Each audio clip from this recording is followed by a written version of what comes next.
Should Stephen A. Smith stay off the weed? Did I do that right? I'm not sure. Should he stay off the weed, or is he right? Hi, my name is Alister Alberts of Baseline to Baseline with Alister Alberts. Show on YouTube, Instagram, Twitter, Facebook. You can find me anywhere. Just search for Alister Alberts or Baseline to Baseline with Alister Alberts on all platforms, and you can find out a little more about me and the NBA analysis that I do for Sportsmax Zone, the Caribbean's main sports broadcaster, bringing you the NBA, cricket, and football, and all the different sports in the Caribbean. I'm the lead NBA guy. That's all you need to know. Right, so I came across this topic this morning because I haven't listened to the episode as yet. Stephen A. Smith had on his show yesterday, First Take, speaking about, who he thinks his top 5 most impactful duos in the NBA, or best duos in the NBA are. And of course he does his top 5 list, and it comes up to with a lot of fanfare, a lot of energy, a lot of excitement, and he's graded on his lists and everything. And he came up with this list of the top 5 duos in the NBA, and he failed to recognize one duo that I find a little bit suspect, and we probably need to look a little bit into that really quickly. So of course his top 5 lists were the duos of Nikola Jokic and Jamal Murray, Giannis Antetokounmpo and Damian Lillard, the newly put together duo that is coming into season this year, starting in the first game tonight, I believe. Kevin Durant and Devin Booker, LeBron and AD, of course, battle-tested, title-tested, and Kawhi Leonard and Paul George. The team, or the duo that was not included in that list, is, of course, Jason Tatum and Jaylen Brown. This is a team, and this is a set of guys who, as soon as they've come into the league, they have produced and gotten to their teams to multiple Eastern Conference finals. Yes, of course, they got to the finals only once, but they've taken their teams to the furthest lengths that they could go until, they get bounced out of teams with a little more experience, like LeBron and Miami and all these teams that have kind of put them out on their way, and Milwaukee as well, Giannis with Drew Holiday and those guys over the years. But are they not a top 5 team? Is Stephen A. crazy? Is he on the good, or is he actually correct? I think you could kind of probably look at it at both ways. He's crazy, I would say, first off, just really quickly, that these guys should be in the top 5 list, because they've shown that they could do it. We have a guy who just got the richest contract ever, $304 million over 5 years, maximum supermax contract, showing that he deserves it because he's been a superstar. And Jason Tatum, who's about to do the same thing this off season, probably signing in the range of $318+ million on his supermax contract. So why aren't they in the top 5? I think we need to kind of look at it based on reality and what is a utopian view, which is maybe what I think Stephen A. Smith is doing here with this list. If we have to look at the LA team specifically, so you look at LeBron and AD and Kawhi and PG, have they shown over the last couple of years that they are one of the best duos?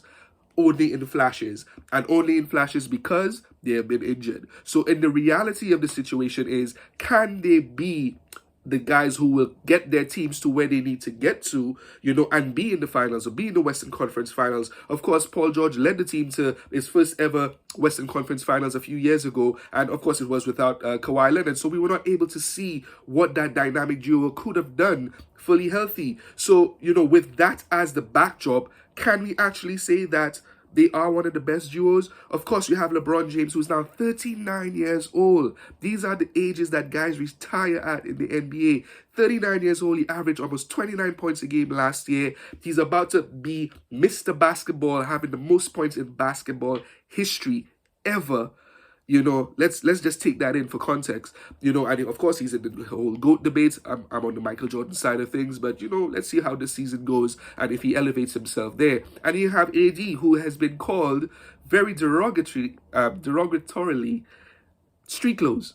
Now, of course, because he misses quite a few games, misses a lot of games over the seasons, but when he's in the game, he's really impactful. And, guys would say he's in the top 10, top 5 players potentially in the whole of the NBA when healthy. But that hasn't been the reality. And what we saw last night in opening night, they came up playing against the Denver Nuggets, who got their crispy rings, their banners, and, they're showing off and ready to, get into it. I was in Sportsmax last night.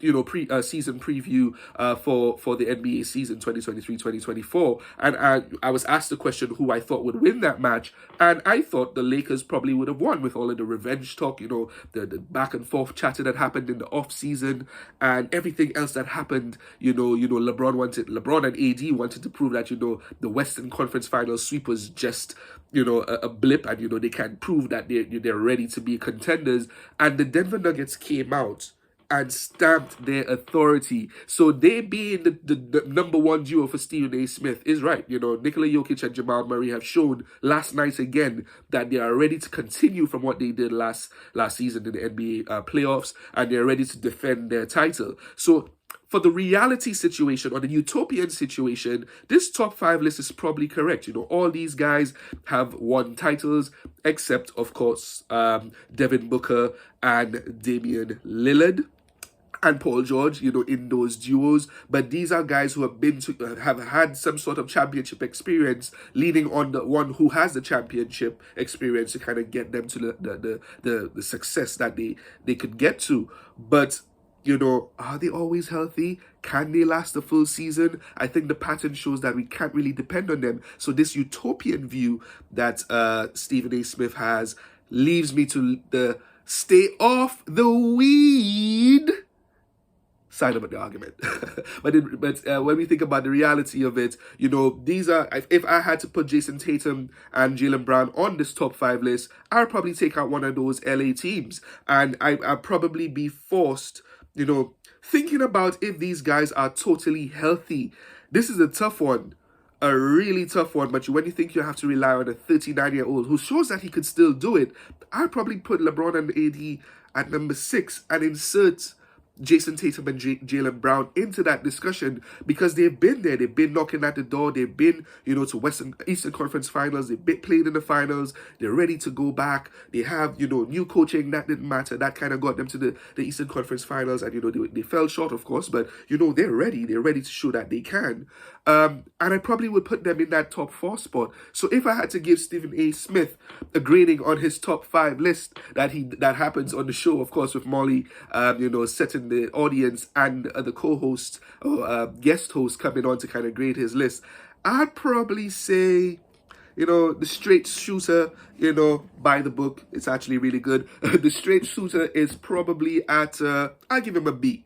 Because based on a utopian view, and if these guys are all healthy, he's not wrong. I would not want to put Jaylen Brown and Jason Tatum above any of those duos if they are healthy and can prove that they can last the whole season and put on the dominant displays that we know that they can. But based in reality and what we could kind of really expect from what the season could bring in terms of injuries, load management.